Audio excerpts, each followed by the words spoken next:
Continuando então o nosso programa, a gente falava aí dos 4 passos, que nós vamos oportunamente detalhar melhor, mas que essa Torá então ela será ensinada no reino vindouro e que, portanto, o povo de Israel nunca deixou de ser a nação sacerdotal, nunca, desde Abraão até hoje. Agora, há aquela parte do cristianismo que apostatou, que abandonou o judaísmo no 4º século, perdeu o sacerdócio. Perdeu. A legitimidade que eles tinham.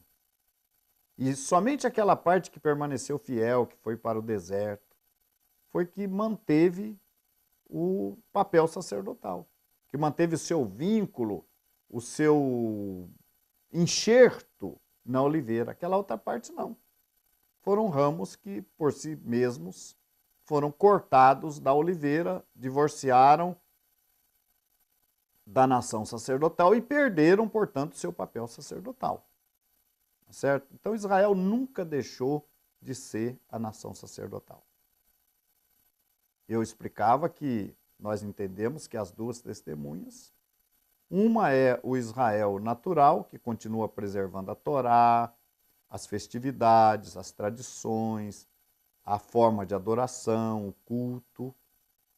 E outra é o Elias, que representa o mesmo povo de Israel, mas que está na missão, na responsabilidade de pregar, de ensinar, de profetizar para povos, nações e línguas, é a respeito do reino vindouro, as boas novas do reino.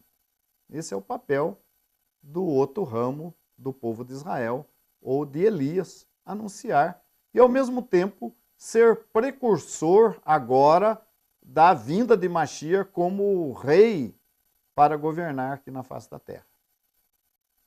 Eu espero que essas coisas fiquem bastante claras para os nossos telespectadores e aqueles que desejarem fazer contato conosco para nos procurar, para nos conhecer, para saber onde estamos nos reunindo nesse país, poderão fazer contato conosco e poderão conhecer melhor como obedecer a Deus, como fazer esta techuvá ou esse retorno às raízes judaicas. Então, a gente falava aí, voltando agora um pouquinho atrás, a gente falava aí de Abraão, do papel sacerdotal, a gente já falou isso em outros programas anteriores, mas eu quero que, muitas vezes, o que eu quero dizer para vocês é o seguinte, que quando nós concordamos com alguma coisa que Deus mandou, a gente está concordando com Deus. E o inverso é correto também. Quando nós discordamos daquilo que Deus estabeleceu, daquilo que Deus determinou, nós estamos indo contra Deus. Não tem como nós estarmos servindo a este Deus se nós estamos contrários ao que ele ensinou.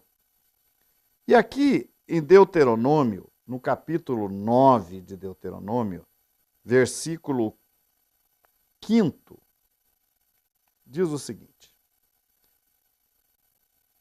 não é por causa da tua justiça, falando com o povo de Israel, não é por causa da tua justiça, nem pela retidão do teu coração, que entras a possuir a terra, mas pela impiedade dessas nações. O Senhor teu Deus as lança fora de diante de ti, e para confirmar a palavra que o Eterno teu Deus jurou a teus pais Abraão, Isaque e Jacó. Então veja bem, gente. Israel não pode ser a nação sacerdotal, porque Israel não obedece a Deus.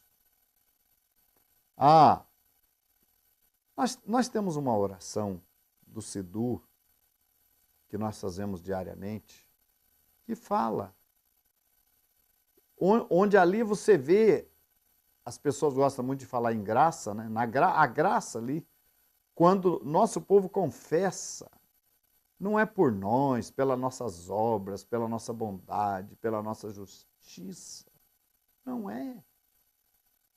E aqui esse texto fala isso, que não é porque Israel fosse bonzinho, não é porque Israel seja obediente, que Deus mantém a sua aliança. Mas é por causa de quem? É por causa da palavra, é para confirmar a palavra que o Senhor teu Deus jurou a teus pais. Engraçado que nesse versículo fala também das nações, ele fala assim, que é pela impiedade das nações. As nações, meus amigos, decidiram não servir a Deus. Se Deus chegou ao ponto de criar uma nação sacerdotal para si, ele criou porque as demais nações não quiseram conhecer os seus ensinamentos. Isso o Salmo 47 fala. Quanto aos seus juízos, não os conhecem. As nações não conhecem a palavra de Deus. Por que não conhecem? Porque não querem obedecer a Deus. Então, por causa dessa rebeldia das nações, dessa desobediência voluntária das nações, Deus estabeleceu o povo de Israel. Não é porque o povo de Israel é bonzinho, não é por isso não. Não é porque é justo, nem nós podemos pensar, não é pela nossa justiça, mas por causa do juramento. Deus preserva a sua palavra. Deus jurou a Abraão que a sua descendência seria essa nação sacerdotal. Então,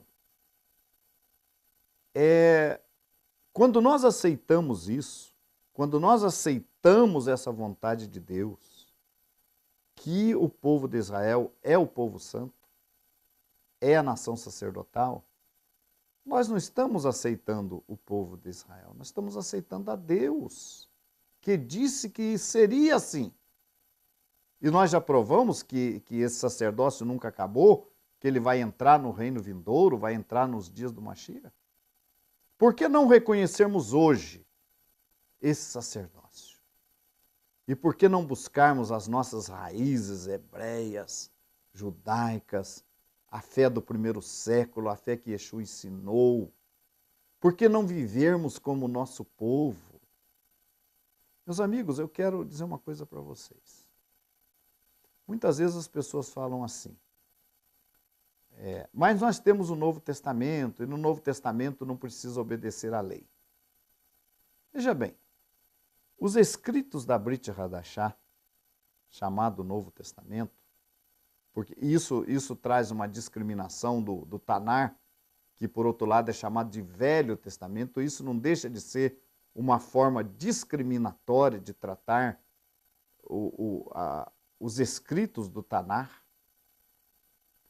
Então, se nós analisarmos, pense comigo, nos primeiros anos, 30, 40 anos, o que aconteceu? Não tinha o Novo Testamento. O Novo Testamento começou a ser escrito 30, 40 anos, ou começou a aparecer depois do estabelecimento da congregação de Yeshua. Então, como é que aquela congregação vivia sem o Novo Testamento? Como é que ela vivia? Ela seguia o Tanar, que era chamado de as Escrituras, ou o Antigo Testamento, sem problema nenhum. Obedecia os ensinamentos dos apóstolos, dos Talmidim de Yeshua, e cumpria a Torá. Eu costumo dizer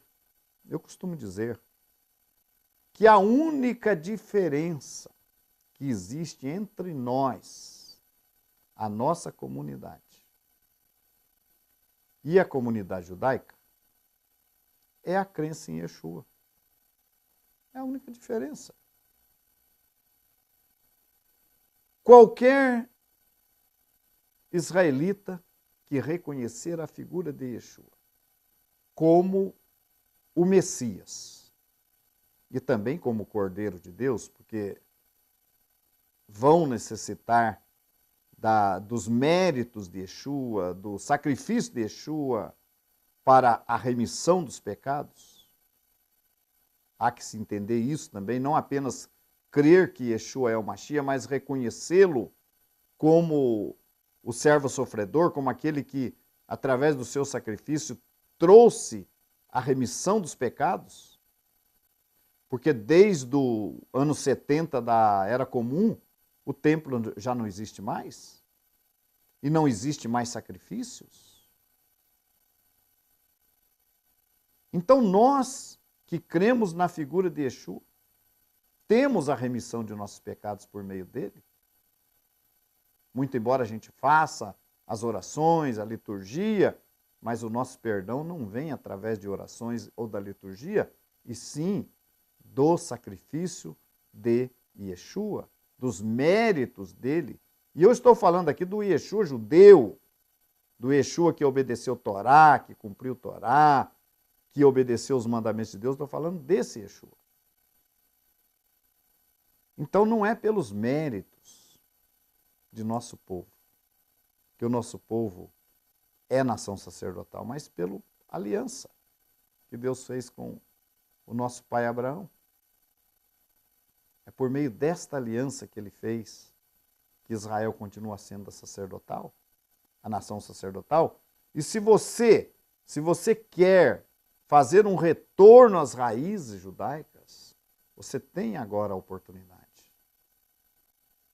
de ter aquela mesma fé, de conhecer o Yeshua. Você já conhece ele, amém. Você já ouviu falar dele, já aprendeu dele, amém. Mas agora é a hora de você aperfeiçoar esse conhecimento, se aproximar da sua origem judaica. A origem judaica. A Techuvá é o único retorno que você vai para frente. Vê que coisa, que interessante. Retornando e indo para frente. É a Techuvá. Porque ela nos aproxima. À medida que nós retornamos para as nossas origens judaicas, nós nos preparamos melhor para obedecer e para servir o nosso Deus. Então, neste primeiro momento, o importante é reconhecer que o nosso povo, o povo de Israel, é a nação sacerdotal. Tanto o segmento que ainda não crê em Yeshua, mas que sustenta tudo o que eu falei, não é? Torá, as festas do nosso povo, os costumes, as tradições, como aquela parte também que tem o papel profético de pregar, de Elias. Continue conosco em nossas próximas programações. Obrigado por sua atenção. Shalom.